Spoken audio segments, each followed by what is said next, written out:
Would doctors think it's stupid if you went to the ER for an extremely heavy period? So here's the scenario. She's 24 years old, going through a heavy pad every hour, and earlier she was feeling faint. Is a heavy period ever a valid reason to go to the hospital?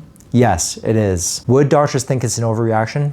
Absolutely not. This is what we refer to as abnormal uterine bleeding. That's bleeding outside of what's expected for a normal menstrual cycle. So it's too heavy, too frequent, too prolonged, or happens at unexpected times like after sex, during pregnancy, or after menopause. The red flags that we would worry about include very heavy bleeding, like you're soaking through a pad or a tampon every hour, or you're passing large clots. Signs of anemia, like dizziness, shortness of breath, or rapid heart rate. Bleeding during a pregnancy, because this could mean that you're miscarrying or having an ectopic pregnancy. Bleeding after menopause, because this would raise the concern for endometrial cancer. And bleeding with severe pain, fever, or infection. So yes, this is absolutely a legit reason to come to the ER, and no good doctor would think that you're just overreacting. What we would typically do in the ER is first we would check your vital signs to make sure that you're stable.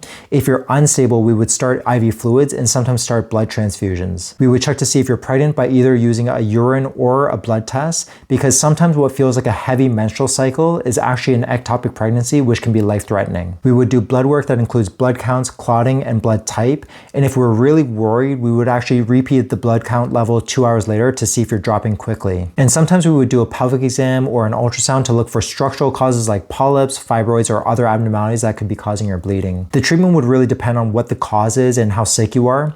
But in general, the medications that are often prescribed are tranexamic acid, which is a medication that helps blood to clot, or start you on an oral contraceptive pill. If we were really concerned and the bleeding was really severe, we would sometimes call gynecology to come and see you for an emergency procedure like dilatation and curettage, uterine tamponade, or sometimes even surgery. So just to summarize, heavy vaginal bleeding isn't always dangerous, but if it happens during pregnancy, after menopause, or if the bleeding is very severe, it's something that we take really seriously.